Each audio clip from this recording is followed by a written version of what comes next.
नमस्ते प्यारे बच्चों। आज हम विज्ञान की एक बहुत ही रोचक दुनिया में घूमने वाले हैं, पदार्थों की दुनिया। क्या आपने कभी सोचा है कि आपके आसपास की सभी चीजें किससे बनी हैं और ये अलग अलग क्यों दिखती हैं? तो चलिए आज हम इन्हीं सवालों के जवाब ढूंढते हैं। देखो बच्चों, हमारे आसपास अनगिनत चीजें हैं। आपकी किताबें, आपका खाना, आपके खिलौने, हवा जिसमें हम सांस लेते हैं और पानी जिसे हम पीते हैं, ये सभी पदार्थ कहलाते हैं। लेकिन क्या आपने ध्यान दिया है कि कुछ चीजें सख्त होती हैं तो कुछ नरम, कुछ चमकदार होती हैं तो कुछ बिल्कुल नहीं। कुछ पदार्थों को हाथ से दबाना बहुत मुश्किल होता है, जैसे कि ये पत्थर, जबकि कुछ जैसे ये स्पंज आसानी से दब जाते हैं। इसी तरह कुछ पदार्थों को खरोंचना आसान होता है, जैसे कि मोमबत्ती, जबकि कुछ को खरोंचना बहुत मुश्किल होता है, जैसे कि यह लकड़ी का टुकड़ा।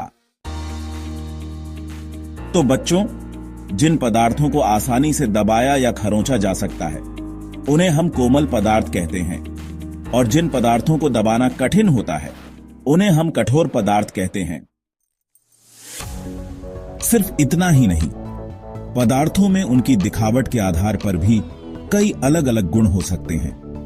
कुछ पदार्थ बहुत चमकदार होते हैं, जैसे कि सोना या चांदी। इस चमक को हम द्युति कहते हैं।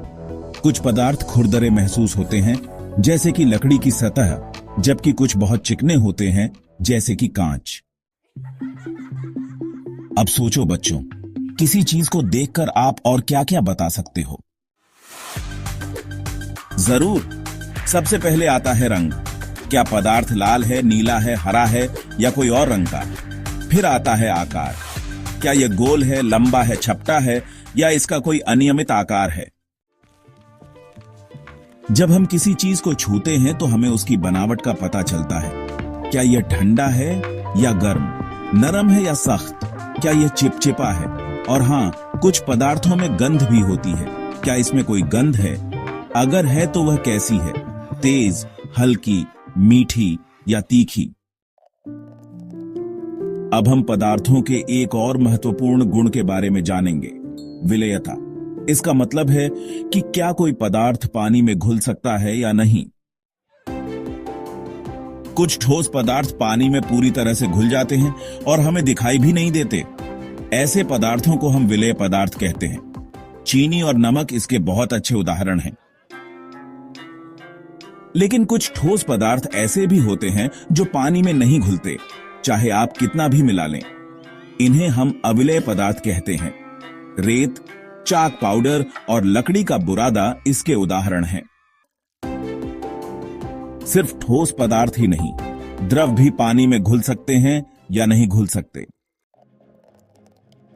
कुछ द्रव पानी में बहुत अच्छी तरह से मिल जाते हैं, जैसे कि सिरका और नींबू का रस। लेकिन कुछ द्रव पानी में नहीं मिलते और पानी के ऊपर एक अलग परत बना लेते हैं, जैसे कि सरसों का तेल, नारियल का तेल और केरोसिन। गैसें भी पदार्थों का ही रूप हैं और कुछ गैसें पानी में घुलनशील होती हैं। उदाहरण के लिए ऑक्सीजन गैस पानी में घुली होती है और इसी वजह से जलीय जीव पानी में सांस ले पाते हैं। अब बात करते हैं एक और दिलचस्प गुण की। क्या कोई वस्तु पानी में तैरती है या डूब जाती है? कुछ हल्की चीजें पानी पर तैरती रहती हैं, जैसे कि लकड़ी का टुकड़ा या प्लास्टिक की गेंद। वहीं कुछ भारी चीजें पानी में डूब जाती हैं, जैसे कि पत्थर या लोहे की कील। अब हम पदार्थों को उनके पारदर्शिता के आधार पर समूहों में बांटेंगे। पारदर्शिता का मतलब है कि हम किसी पदार्थ के आर पार देख सकते हैं या नहीं।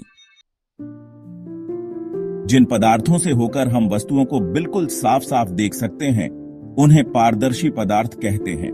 कांच, साफ पानी और हवा इसके उदाहरण हैं। लेकिन कुछ पदार्थ ऐसे होते हैं जिनके आर पार हम बिल्कुल भी नहीं देख सकते। ऐसे पदार्थों को अपारदर्शी पदार्थ कहते हैं।